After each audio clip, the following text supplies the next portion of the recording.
अस्सलाम वालेकुम नाजरीन, आप देख रहे हैं राब्ता टीवी। आज हम कराची यूनिवर्सिटी में आए हैं। यहाँ पे बुक फेयर लगाया है इस्लामी जमीयत तलबा ने और हमारे साथ इस्लामी जमीयत तलबा के तर्जुमान अहमद मुनीब मौजूद हैं। अहमद मुनीब जो है LLB के तालिब इल्म भी हैं, तो हम इनसे पूछेंगे कि तालीमी मसरूफियात के साथ जो है ये कैसे ऑर्गेनाइज़ कर लेते हैं और कैसा रिस्पॉन्स है। थैंक यू अहमद, आपने हमें टाइम दिया। तो आम परसेप्शन तो ये है जमीयत के बारे में कि आप यूनिवर्सिटी में आएंगे तो वो डंडे लेके आपके पीछे दौड़ रहे होंगे, तो आप लोगों ने इतना बड़ा माशाल्लाह ये बुक फेयर लगाया है, क्या सिलसिला है ये?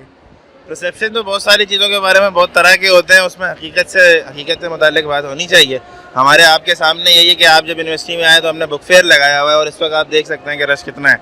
तो इस तरह की हम लोग एक्टिविटीज़ करते रहते हैं और हमारा जो रिस्पॉन्स है हमें तलबा की तरफ से बहुत अच्छा मिलता है।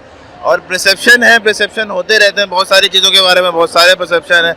हकीकत से ताल्लुक़ होना चाहिए कि हक़ाइक़ से क्या ताल्लुक़ है उसका। अच्छा अहमद, ये बताएं कि कैसा रिस्पांस है दोनों साइड से, स्टॉल वाले जो, क्योंकि कोविड का सिलसिला है तो स्टॉल लगाने वालों की तरफ से कैसा रिस्पांस है और तुलबा की तरफ से कैसा रिस्पांस? पिछले साल जब हमारा बुक फेयर हुआ था उसमें कुछ मसाइल आए थे क्योंकि कोविड उस वक्त नया आया था। इस साल 1 साल या 1.5 साल बाद जो है हमारा बुक फेयर हो रहा है और तलबा के लिए बहुत अभी फ़ायदा हो रहा है उनको, क्योंकि 22 फरवरी जो हमारी जामिया में एडमिशन हुए हैं, तो एडमिशन होने के बाद से अब देख सकते हैं आप तलबा का बहुत रश है यहाँ पे। और स्टॉल वाले भी अब बहुत उनके मतलब कि उनके जो लॉकडाउन में उनके जो नुकसानात हुए थे अब वो बहुत हद तक इसमें रिकवर हो रहे हैं, क्योंकि हर स्टूडेंट अपनी ना सिर्फ कोर्स की किताब लेके जा रहा है बल्कि गैर निसाबी किताब भी लेके जा रहा है। अच्छा, किस किस्म की किताबें आपने लगाई? दोनों लगाई हैं, निसाबी और गैर निसाबी दोनों हैं, और डिस्काउंट का क्या सिलसिला है? जी, दोनों गैर निसाबी दोनों, और हर स्टॉल पे कुछ ना कुछ डिस्काउंट अवेलेबल है। वैसे हमारा टारगेट होता है कि 50% डिस्काउंट है, लेकिन ये फिर स्टॉल मालिकान पे डिपेंड करता है कि वो कितना देते हैं, लेकिन हर स्टॉल पे डिस्काउंट है। ऐसा कोई स्टॉल नहीं मिलेगा आपको जिस पर डिस्काउंट ना हो। अच्छा, दूसरा ये बताएं कि लाजमी बात है ये सारे ऑर्गेनाइज जो करते हैं ये तुलबा करते हैं, तो कैसे आप लोग टाइम मैनेज करते हैं? आपके पास टाइम कैसे निकलता है कि अपनी पढ़ाई को भी कंटिन्यू करें? तो पढ़ाई डिस्टर्ब होती है या नहीं होती है?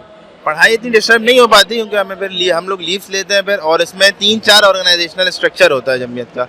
जो जमीयत के ज़िम्मेदारान होते हैं वो बेसिकली देख रहे होते हैं, और उसके नीचे फिर हमारी टीम होती है और उनके नीचे फिर हमारे वॉलंटियर्स काम करते हैं। जो यूनिवर्सिटी के नॉर्मल स्टूडेंट्स होते हैं वो खुद अपनी खुशी से आउटसोर्स करते हैं यहाँ पे, और पूरा दिन 3 दिन अपना मौजूद रहते हैं। और फिर कुछ स्टूडेंट मॉर्निंग में वॉलंटियर करते हैं, फिर इवनिंग करते हैं। इवनिंग के अगर कोई स्टूडेंट है तो वो मॉर्निंग में वॉलंटियर करेगा, फिर मॉर्निंग वाला इवनिंग में वॉलंटियर करेगा, तो ऐसे उनकी क्लासेस डिस्टर्ब नहीं होती हैं। और यूनिवर्सिटी इंतजामिया की तरफ से कैसा रिस्पॉन्स होता है आपको? यूनिवर्सिटी इंतजामिया की तरफ से बहुत अच्छा रिस्पांस होता है। उन्होंने हमें इस बार भी इजाज़त दी और माशाल्लाह से शेखुल जामिया वाइस चांसलर साहब डॉक्टर खालिद महमूद इराकी साहब, उन्होंने इसका इफ्तिताह किया और हर साल वाइस चांसलर साहब ही इफ्तिताह करते हैं। कौन कौन से गेस्ट आ चुके हैं अब तक आपके पास? अब तक वाइस चांसलर साहब आए हैं, डॉक्टर अनीक अहमद साहब आए हैं, डॉक्टर उसामा रजी साहब आए हैं, और डॉक्टर फैसल करीम साहब आए हैं, समा न्यूज़ के एंकर, और कल उसामा रजी साहब भी तशरीफ़ लाए थे। और कल हमारे गेस्ट में नाज़िम आला इस्लामी जमीयत तलबा पाकिस्तान हमजा मोहम्मद सिद्दीकी भाई ने भी शिरकत की, और अभी कुछ देर में और गेस्ट शिरकत करेंगे। Thank you very much. नाजरीन, ये बड़ा सक्सेसफुल जो है इवेंट जा रहा है बुक फेयर का, और आप देख सकते हैं कि तुलबा यहाँ पे बड़ी तादाद के अंदर मौजूद हैं।